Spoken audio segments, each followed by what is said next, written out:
Still sitting in a truck seat that's older than your favorite pair of work boots? Your back has been filing complaints for years. If your seat is worn out, sagging, or just plain uncomfortable, it's time for an upgrade. Head on over to seatspecialist.com. Check out their selection of quality replacement seats built to keep you comfortable mile after mile. And don't forget to use promo code TR104U to save 10% on your order. Seatspecialist.com, because a better ride starts with a better seat.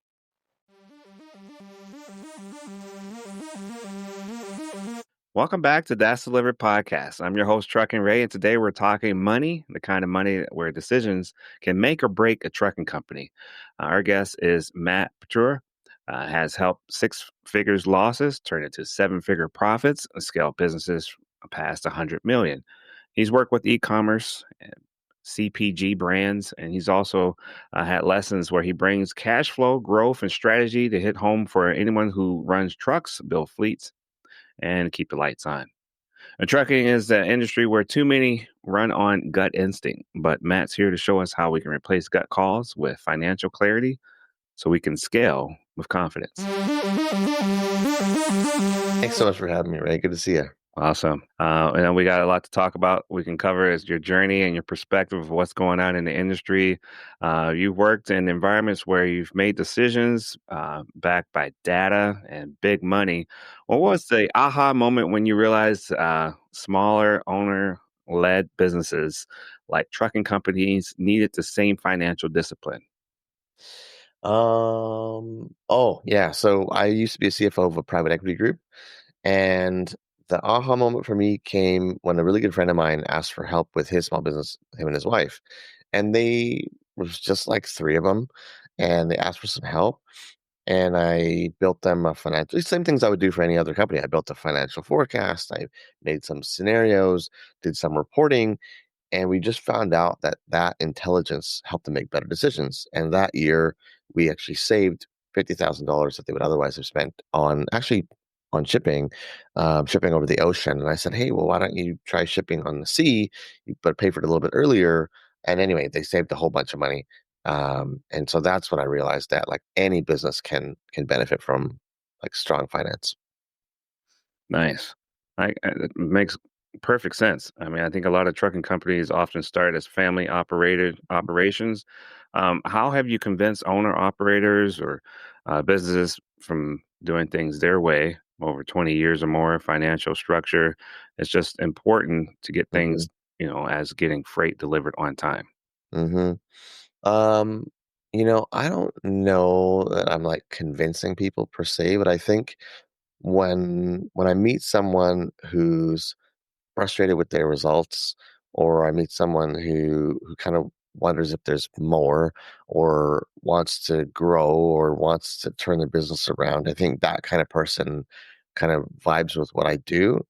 And then when I say, well, what keeps you up at night? And they say, oh man, I just don't know if I got payroll covered for 3 months. I'm like, okay, there we go. And they're like, oh, I have no idea how my business is really doing. And I say, okay, so then I go, well, what if I gave you a report that told you exactly how you did the last 3 months or 1 month? And then what if I tell you that we can look over the next 6 months and make some plans, and those plans will hold up even if something bad happens or something good happens. And they go, oh well, that could work. And I go, well, yeah, that's what we do, right? So it tends to be somebody who's ambitious. I can't convince somebody who doesn't really want it. Yeah, absolutely. I mean, when we try to convince people, sometimes it comes across too salesy. So Totally, just helping people, just being there for them is a 100%. huge thing to be able to be in that position to do that. So you're in a position to help people financially. I think that's a really great place to be. Many people can feel vulnerable. Um, got their stuff out there. Hey, I don't want to talk about it, but this is where I need help. So Totally, good job. 100%. Yeah. And so as far as finance and trucking realities and trucking, cash can often, be 30 to 60 days after the load is delivered. But expenses, fuel, repair, payroll, and they're all due daily or weekly. Mhm. What strategies do you recommend to manage that constant mismatch? Yeah. Well, um, I think that's one of these businesses where you can't actually grow too fast, right? So if you grow too fast, you actually run out of money. And so the big thing that I like to do in these situations where there's like delays between expenses and receiving your money back, the most important one that I'll do is cash flow planning and scenario planning, meaning we'll sort of make a budget for a year. And let's say they think maybe we'll grow 20% this year. So we'll make a plan and we'll go, we're going to buy this truck or hire these people or pay this much in fuel. And this is when it's due. And then what we do is we say, what if we do all the things and we only grow 10%? Or what if we do all the things and we grow 40%? Where does the breakage occur? And what we're looking for is sort of breakage in margins or cash flow or just net profit. And when you kind of play with the scenario like that, it shows you which one of those things will break first. And then what we do is we look where the breakage occurs, what month or when could it happen, and then we kind of dive even deeper on the planning. So then we might do, instead of a monthly, we might do a weekly forecast, and we might say for the next 16 weeks, what do things look like? And so that's the foundation of it all. And then there are strategies, of course. Sometimes you can factor your receivables. So someone will give you the money up front, and then they'll collect the money from your customer. They'll take 2% or something like that. So we don't want to do that if we don't have to. We can. Otherwise, we can offer early payment discounts to people. They don't always take them, but sometimes they will. And then good old fashioned follow up, right? So you email them 5 days before the invoice is due. You email them the day the invoice is due, 5 days after. Then you call. Then you do all these things. Then you show up. Those are things that accelerate payment timelines, and you don't have to be heavy handed. And sometimes though, it's just the way that it goes. And so you have to make sure you don't grow too fast and make sure that sometimes you have better margins than others might if you want to be comfortable in that position. For those that are comfortable being uncomfortable, you can grow fat or kind of white knuckle it. But, those are some of the things I would do. Yeah, it kind of sounds like driving. You can do the speed limit and get there when you're supposed to, or you could try to push it real hard to get there, and then you get more Yep. risk involved, and you can actually may not even make it there. So 100%. speed is definitely something a trucker knows. So Hmm. financially, it's probably the same. You said about you mentioned braking. How do you find those breaks where those vulnerabilities are Yeah. financially? Yeah. Like I say, the first thing that we do for anybody when we work together is we make a budget, essentially, right? So the next 12 months, what does it look like? And we obviously base that off of what are things been looking like for the last 3 to 6 months, how are those looking? And then we just make a plan. So we say, you've been growing, whatever, 10% per year or 5% a month, whatever you've been growing at, let's add those deliveries. And what is the capacity of the trucks for deliveries today and the people? And then what we do is we set up a financial forecast that the next delivery that happens over and above the ones that the truck has available, it'll add another truck in the model. Okay. Or we can choose to subcontract. So we would do one of those two things. And when we do that, the model begins to be useful because it will know when you've hit that step change in delivery, you need a new truck or you need subcontract. So your margins will drop or they'll stay the same, but you'll have a cash outflow or a new loan or financing or some purchase, right? And the reason we do that is because, we can never really know what's going to happen, but we can make assumptions. So we make all these assumptions for the next 12 months. And then, like I say, we just test them. So you open it up and you go, okay, to the owner operator or the family, you say, does this look how does it look to you? And really, you go off gut feel, right? Because you just don't know. And so then we get it to a point where it looks good. Then we say, great, that's our best guess, right? That's what we think is going to happen. Then we do one where I cut some growth off. And we go, based if we cut some growth off, do we still look okay? Is margins okay? Have we hired too much? Uh, uh, you know, how's cash flow looking? And then we might ratchet up gas prices or diesel prices, see how that changes our forecast. And we do that based off of historical diesel prices, where they are today. We look at economist forecasts. We can look at that. And then we go, what if we add more growth? Because sometimes more growth can be harder than same level of like stability. So we go, okay, that grows, great. Do we buy trucks? Do we subcontract? How does diesel prices look? And we test a bunch of things. And then between those three scenarios, we have a one we think is going to happen. We have a bad one. We have a good one. Typically, what you'll see is cash flow will have an issue or margin will have an issue, and we find out where the issue is. So let's say, for example, you grow too fast and it triggers the purchase of a new truck. And you say, oh, shit, I don't have a down payment for that or whatever. So we say, well, great. Well, now we know that 6 months in advance. So let's go find some subcontractors that could do some stuff for us. And we'll make an agreement with them that, this agreement or that agreement. So then we'll subcontract for 6 months. Then we'll buy a truck, let's say, as an example.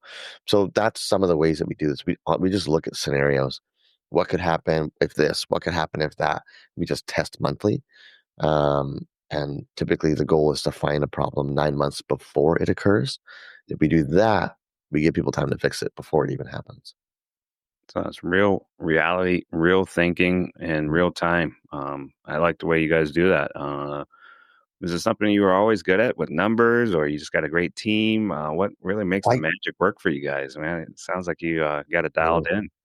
Yeah, I mean, I came to it later in life. I worked in manufacturing for the first 8 years, like from 19 to like 27, and then I worked at a machine shop for a while. And at the machine shop, what happened was I was the quality manager there, and I had to do some stuff with like, what if we have this many units and that many units, and what happens to production? And I got into spreadsheets there, ended up being really good at it.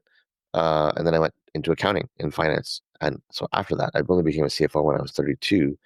Um, so, but I was awesome at it, basically, right? Like, and I worked in private equity and I did deals, and we did like 500 million in deals with the time that I was there. So, yeah, I was really good at it, but I didn't find out till later in life. And then, like I say, my buddy called me, and we did this for him, and I did it for his buddy and their buddy, and my business just kind of took off organically from there. Nice. Yeah, I mean, that's cool when you got friends that trust you, and because Mm, trust is a factor when it comes to people's money and finances. right, You don't want to just throw those around to anybody. So, 100%. man, so if a trucking company is running at break even or at a small loss, where Mhm. should they look first to identify what's really eating away at their profit? I'll give you what I would do for almost anybody, I would say. And that is the first place you look is something called contribution margin. Now, I don't know, actually, I'm not sure if that term is familiar in trucking, but it's a useful term. So I'll break it down.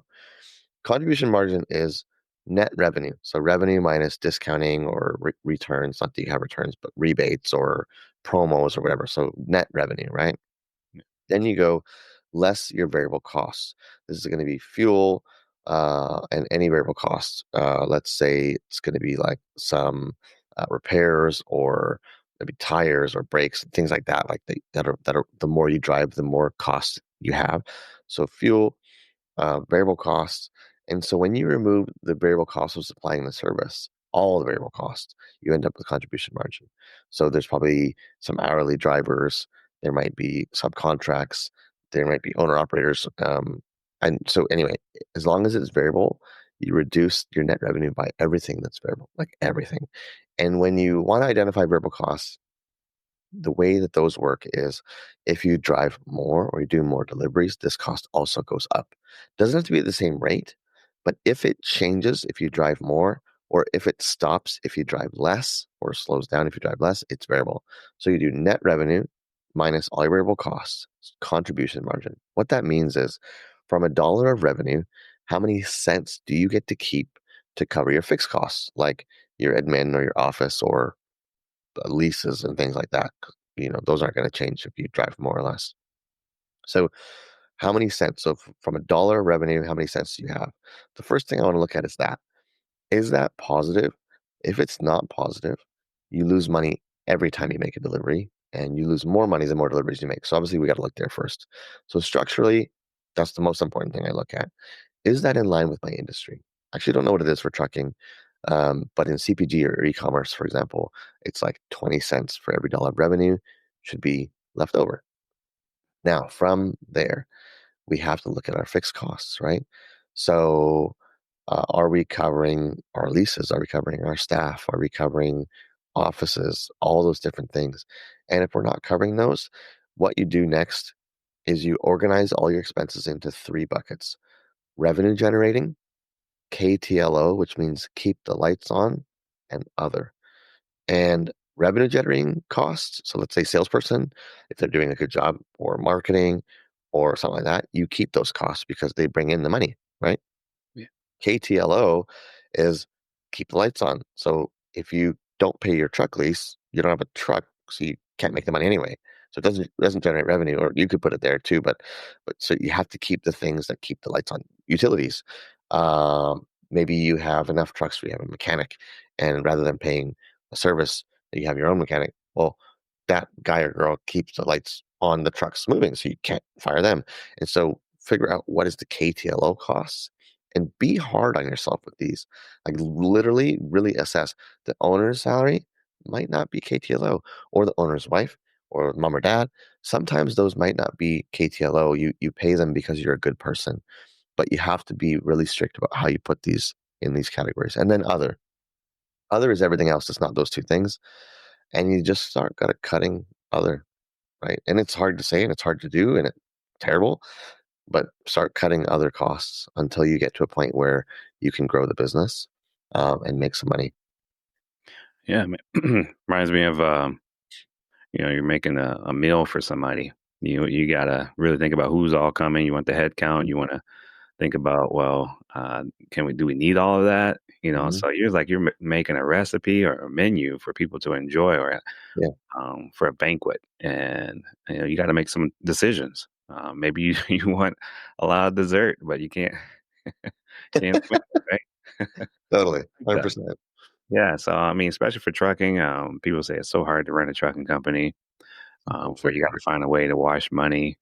It's like, wow, I don't know, so many variables. But the way you break it down makes it seemed easy to Hmm. digest. That's nice.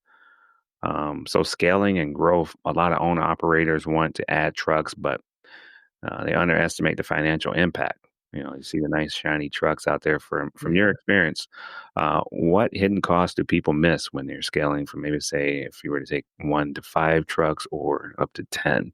That is really the backbone of trucking, is those small companies like that. So, what would you say to them? Oh man.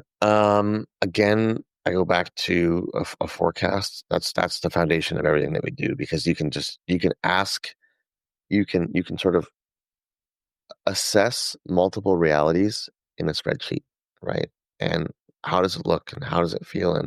And so then what you said about missing things, I think the big one there is a realistic view on how fast growth will happen. Because I think for most business owners, the way that I see things happening is they go, I'm going to add this cost, truck, person, marketing, whatever, and we're going to grow this much in this time frame, and then we'll be fine. But I find that the growth takes longer um, to happen. Typically, maybe not for some people, but most of the time, the growth takes longer, and so they underestimate how long they have to bear an unprofitable truck for until it covers itself. That's what I see most often. Um, and I think that more subcontracting probably can make sense, to fill up a subcontract truck 75% or something, then buy your new one rather than buying a new one in advance, maybe. Um, Another one I see is, you know, and this is across industries too, is you want the newest, latest thing when an older one would do. So getting an older model is probably cheaper. Um, and so, again, I understand the desire for a nice things. So it's hard for me to say anything about that. But like, sometimes you get the older one. Um, and I think the other thing is most people underestimate the variable costs associated. So, what will fuel really be? What will the salaries really be? What will maintenance really be? And again, people have historicals and all that, but fuel is probably the one where probably changes a bunch. And so, just make sure that you go, okay, the truck should grow like this. It should do this. The people cost is that. The maintenance cost is this, and the fuel should be that. Well, what if fuel is 10% more or less or whatever? How does that affect your profit of that particular truck? Um, I think that's what I would do. Yeah, that's what I would do there. Nice. Um, What does a financial healthy trucking company look like, or a company from any industry on paper? Should it even maybe is there a number or percentage that they should look at Mhm. before expanding? Um, I wouldn't say there's any one number. Uh, I what does a healthy company look like? I think a healthy company is profitable, typically, and has cash in the bank. So this is a tough one, but if you have 3 months of expenses in the bank, it's a pretty good place to be. It feels good. Okay. So I would say that for me is one. So you're making money, you're growing at a rate that makes you not want to pull your hair out, and you have cash in the bank to cover surprises. Um, and from there, there's a wide range of what people are okay with. Like some person might be okay with just 3 months in the bank and a little bit of margin, and they're going to want to grow fast. Some people might want more margin, more cash, and they'll grow slower. I think both are okay. But I think one big one is where the owner shouldn't feel super stressed all the time, right? Because if the owner is firefighting or is super stressed, they're not gonna think optimally, and they'll make mistakes because they're kind of off. And so I think that again, the company should have cash and have margin, but the owner should feel good about it too. And if they don't, they're just bound to make bad decisions just because they're stressed and they're not thinking right. So I would think the ownership of a business should be healthy too. That's huge. To put those two together like that is great because when you think numbers, you don't think that emotion really comes into factor, but it Yeah, does. yeah. And many truckers out there are going to be struggling, not just with getting from A to B, but financially, and that can affect a lot of people's decisions. Like, Well, let me give you an example from myself. So I have a very good friend of mine, and he owns a business and I own a business, and we're we're different because my wife is actually kind of okay with taking quite a bit of risk. So we have some loans and we've grown quite fast, and it's been a little crazy, and we can't do all the trips all the time, and sometimes it's stressful. And this other friend of mine, um, his wife is less okay with risk, meaning they have quite a bit of cash saved, and we actually don't, because I put it in the business, but and they have kept cash personally, and so they probably have, well, I don't know how much, but a bunch of cash personally. But he's growing less fast, but we all get along with our wives. And so we're happy, right? But I'm happy in a different way because my wife is a bit crazy like me, and he's happy because he's him and his wife have made whatever decisions on cash, but he's growing less slowly, but his relationship is good and my relationship is good, but I can grow faster because my wife's crazy. Do you know what I mean? So that's maybe even factors in. like a prism effect. Yeah.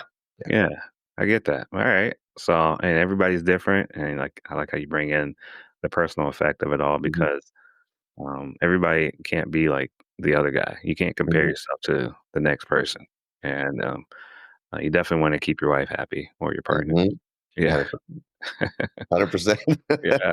So, man, so running trucks and finances require long haul, patience. Do you see any results when it comes to personality of the people who start these companies? Maybe you got to rub shoulders with a lot of people there. When those people start those companies, they're in for the long game Mhm. or the short term. I mean, what is that like being around individuals that have this goal and they want to reach it, but it's like a long drawn out plan. Yeah. I got to see when I used to work in manufacturing, I got to see a bunch of trucking companies because we did scrap metal, so they would bring us containers like I don't know 20 a week and things like that. And so I got to see which companies were ended up doing well and not. And I would say, from my perspective, the companies that ended up doing well, um, the ones that grew the most didn't always have the newest trucks for sure. And these are short haul, so I don't know about the long haul side necessarily, but so they didn't always have the newest trucks. They had drivers that built relationships with us. And so I think that if you can get people that build relationships with the people they're picking up stuff from or delivering stuff to, that made a difference. Um, and so if you extrapolate what that means, I'm saying like they're conservative financially and they hire great people. And I think if you can do those two things, you can decide, do you want to be really aggressive with growth or not? But I would say, from my perspective, again, conservative financially and hire very good people. You probably can't be stopped, to be honest. Because Yeah. like, if I like this guy who's bringing me the stuff all the time and he's just really nice, like I'm gonna call him back. You know what I mean? And if the other guy's an asshole, well, maybe not, right? Yeah. That makes sense. Long term, short term, you gotta start thinking bigger. You know, Mhm. 5 year, 10 year, 15 years. Who would people want to do business with more so? Someone that's not not rude to them, that treats them right, Mhm. has good customer service Mhm. values is going to go a lot longer instead of that short term transactional. Totally. So that's huge. Yeah. So think long term. That's a good thing that will help you financially. So if you were to sit down with a trucker today who has two trucks and dreams of owning a fleet, what's a single piece of financial advice you would want to give them so that when they walk away, they'll feel like they're empowered? The single thing I got to come back to is make a forecast, and be conservative on it. And if you want to do it for yourself, you just make a spreadsheet and you go truck one, truck two, and expenses, and just type them all in there. And I just want you to see profit, or revenue minus expenses. And when you add a new truck, add it conservatively, so don't make it grow too fast. But add a new line, add a new truck, add the expenses for that truck, and just make sure that um, that if you're going to lose money on it for a little bit, that you can withstand that, and if you can't, subcontract it. And I think if you do that, that's from my point of view. Again, I'm a finance guy, so from my point of view, that's the first most important thing to do. Nice. Yeah, the stuff that people don't want to look at. They just want to say, "All right, I did good on that invoice. Uh, Yeah, we made a nice haul on that one." So we should be out on top. But you yeah, got to actually sit down and do some of the boring number crunching. right. Totally boring. It'd be exciting for some people, but for some, It is for me, but honestly, like, we meet people once a month when we work with them, and I would say 10 of 12 meetings are just boring. Like, just like, you go over the stuff and you're like, "Okay, I didn't learn much." But 2 meetings a year, and if you do this for yourself, 2 reviews a year, you're gonna find something important to help you make money or save money, but 10 of the 12 are gonna be boring, but just do the work, and it'll get you there. just power to it. Set Yeah. some time in your schedule for Mhm. doing the stuff that Mhm. needs to be done. That'll Mhm. keep you going, keep your dream alive, keep yourself happy too emotionally because then you got that. You're not just thinking about that. I hope we're okay. I hope we're okay. So, all Exactly. right, nice. That's good advice. What is one thing you would like to share with people? I know that your company does really well. What's one thing that they don't know that you would like to share with them? Possibly that they know, hey, if I go to these guys, they're going to take care of me. Um, well, again, we love spreadsheets, right? I have a team of 25 people, and one half of us are all in spreadsheets all the time. And so if you need some support, we're here for you. And if you don't want to make your own spreadsheets, my team will do it. So, Wow, I can only imagine. So you got to do all the graphs, the charts, and oh, all the what the commands. What do they call those formulas? yeah, Yeah. Wow. 100%. Yeah, there's some pretty cool spreadsheets there. Yeah, we have some great ones. Yeah, we have some clients that just recently sold to a major market player, and part of that process was building them a fancy forecast for the acquirer. So, yeah. Man, so when it comes to artificial intelligence, AI, or whatever, what do you see the future doing for that? Are you guys above the rest on that one, or how does it feel for you on the forecast We're with that? Yeah, so we're I would say on the advanced side. Like, we have our first AI employee doing things every day, all day right now, and it's a client coordinator. So we have, as a consultants, we're on calls all the time, and so this employee listens to all of our calls and takes notes on action items, and tries to understand, like, is the client happy or not happy. But then if it thinks it's unhappy, it'll flag our customer support team to talk to that client. And so we have our first AI employee. I would say people should be all in, especially for truckers. I think you could likely do prospecting with AI right now. So emails or even phone calls. Now you can do phone calls with AI for, hey, do you need deliveries, so on. You could do your reception could probably be replaced by AI almost fully pretty soon. Your admin, a lot of that stuff, invoicing, follow up, uh, a lot of the stuff could be done with AI, and then you'll save cost, right? Better margins. I think we're quite a ways off from trucks that can do autonomous deliveries, so I wouldn't be stressed about that, but I would be thinking about it and trying to figure out what company's going to do it and how would you use it, and just be daydreaming about that. Because again, the first people to figure that out, again, your margins are going to skyrocket, right? So um, again, I think we're quite a ways off, but just be thinking about AI, be playing with it. You should have a ChatGPT on your phone, and if you drive yourself, you should be talking to ChatGPT when you're driving, not just talking to the app. Um, and you ask it what you could do next, how you could use AI in trucking. Like that'll get you far ahead of others. Yeah, the more comfortable you are with something, just like riding a bike or Hmm. driving a truck, the two different things, but probably feel just as comfortable doing both. Totally. I know when I started riding a bike, I was pretty young. I love riding around a bike, man. Yeah. So only fits that I love driving. And then when I got in a semi truck, it was big, it was huge. I was like, I don't know if I could do this. Now it feels the same, just like riding a bike. So, Cool. um, yeah, you want to always be aware of dangers, but yeah, I was kind of afraid of AI. I wonder where we'll go, and the more conversations I get to have with people, and um, the more comfortable I feel about it. Good. I think going along the road of, hey, where will this take me? Where do I see myself? Hmm. It does spark the mind to imagine more things that Hmm. you're capable of doing. So it's 100%. nice. It's nice to think on a positive about it. Yeah, I mean, I choose to be positive about AI. There's a lot of things you can be negative about, but I choose to be positive. I choose to believe in potential positive outcomes with AI. Um, and you just can't know. So why not be positive? Yeah, we'll see where it takes us, and I'm sure we're as long as we're here to experience it, I think it's going to be a journey worth waiting for. So, Totally. um, man, I really thank you for talking about what you guys do over there. I mean, that forecast really sounds exciting when you look at it and get the numbers you want. So if it's a lot of bad news, I bet you it's a good way to get a reality check. True, right? Like sometimes it is bad news. Like I had a client where we did their forecast, and I was like, in all three scenarios, you're losing money forever. But it allowed them to re-engineer the business model to fix it. So, you Gave know, them the power back. gave them the power back. Exactly. Yeah. All right, man. Wow.